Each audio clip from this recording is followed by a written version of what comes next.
22 matches, 1 goal, 0 assists in La Liga. Let's be honest. Is that really enough to call yourself the new Pelé? Yes, that's his stat line for the 2024 to 2025 season. But guess what? This season is even worse. 0 minutes played in all competition. And yet, just a few years ago, the world crowned Endrick as Brazil's next king. At 16, he was unstoppable, scoring, dancing past defenders, driving scouts crazy, and joining Real Madrid under expectations the size of a nuclear blast. But today, he's vanished. No one talks about him anymore. Even Madrid fans have already found a new favorite, Mastantuono. Before Europe began whispering his name, Brazil was already shouting it to the world. Endrick Felipe Moreira de Souza, a kid from Brazil who grew up playing with a ball older than himself, barefoot, on the cracked asphalt of Valparaíso de Goiás. At 15, he was already on the covers of Marca and The Guardian. Brazil hadn't seen anything like him since Neymar. He wasn't just fast. He was wild. His first touch was electric, his confidence frightening. He dribbled past defenders twice his size, scored, and stared them in the eyes as if to say, "Remember my name." A few months later, every scout in Europe was calling. Barcelona, PSG, Chelsea. But Real Madrid didn't just call, they took him. 35 million euros for a teenager who had played fewer than 20 professional matches. It wasn't a transfer.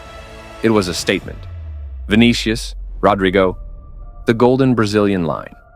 But this time, they thought they were getting something different. Endrick wasn't a winger, wasn't a trickster. He was pure chaos, wrapped in purpose. A forward born of street fury and veteran composure. He carried Palmeiras to 2 straight league titles, scoring crucial goals, turning derbies into spectacles.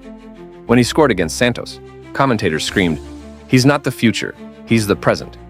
In Brazil, he wasn't a player. He was a prophecy. The chosen one meant to revive the magic of the number 9, the position of Ronaldo, Romario, Adriano. And when Real Madrid confirmed the deal, headlines exploded. The new king is coming. Documentaries were made. Even Neymar wrote, "Your time is coming." But no one warned him how quickly dreams turn into pressure. No one told him what it means to walk into a team where everyone's already a star. When he arrived in Madrid, the dream met reality. He was no longer the future. He was just another name on a millionaire's bench. Mbappe had just signed. Vinicius was already a global icon. Rodrygo was at his peak. And suddenly, the wonderkid from Palmeiras seemed small, not in talent, but in importance. The spotlights that once chased his every move now barely touched his face. He wasn't a headline anymore. And in football, that's usually where the fall begins. In an instant, Endrick went from next big thing to disappointment. Injuries, loss of form, new rising stars. Endrick isn't a classic number 9, but he's not a winger either. He's somewhere in between. And that's the root of the problem. At Palmeiras, he thrived in chaos. Counterattacks, open spaces, duels, improvisation.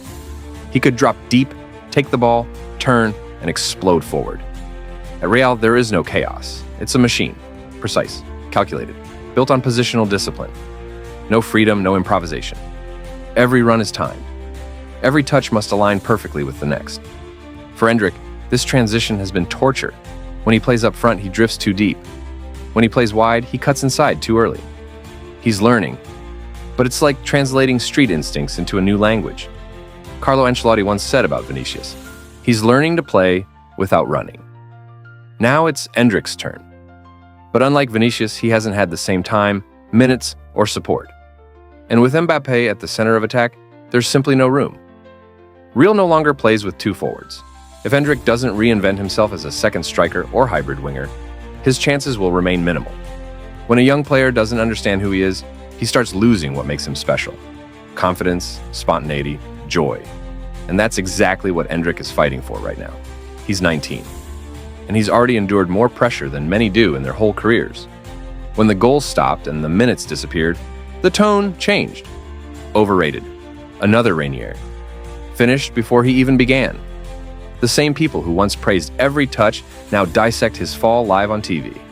And when you're 19, living alone in a foreign country, surrounded by megastars, barely speaking the language, the silence gets deafening. He once said he often misses home, that sometimes at night he replays old Palmeiras clips just to remember who he was. He calls his parents constantly, even flew his childhood coach to Madrid once, just to feel grounded again. But Madrid is not a place for reflection. It's not a place for dreaming. It's a place for survival. Every morning he wakes up and sees Mastantuono smiling on magazine covers. Mbappe scores again. Fans ask why he's still not starting. Teammates say he's quiet, respectful, keeps to himself in training. But that spark, that wild energy that once made him unstoppable, seems gone. You can see it in his movement, in how he hesitates for a second before pressing, in how his celebrations have become subdued. Not because he's lost his talent, but because he carries the invisible weight of expectation, the kind that breaks even the strongest. Endrick's battle isn't against defenders, it's against doubt, against the voice in his head whispering, maybe they're right. But here's what matters. If his journey has taught us anything, it's that belief isn't permanent. It's something you fight for every day. Today's Real Madrid under Xabi Alonso plays a controlled positional style, a mix of Guardiola's precision and Zidane's smoothness. It's beautiful, but it's ruthless to young players, still adjusting to Europe's tempo. Madrid now dominates possession in almost every match. The tempo is slower, the space is tighter. For a player raised in chaos, modern Madrid feels like a cage. At Palmeiras, he thrived on long passes, explosive counters, open duels. In Madrid, everything is structured, everything under control. How do you show instinct and risk when the team only plays for order? And what makes it worse? He sees Mastantuono, another South American prodigy, adapting faster. The Argentine gets more minutes, more freedom. He's younger and already scored in La Liga. The light that once shone on Endrick now shines on someone else, and the longer he sits on the bench, the harder it is to remember why he was signed at all. If this story sounds familiar, it's because it is. Brazilian football is full of young geniuses who burned bright and faded. Alexandre Pato, Robinho, Renier, Vitor Roque, all had talent. None survived the leap from potential to expectation. But there's another side to it. Vinicius Jr., in his first year at Real, was called a clown. Fans mocked his finishing. Critics said he'd never make it. Even Benzema once said, "He's playing against us." Now, he's one of the best in the world. The difference wasn't talent, it was time, patience, support. Endrick doesn't need saving. He just needs time. Time to find his rhythm again.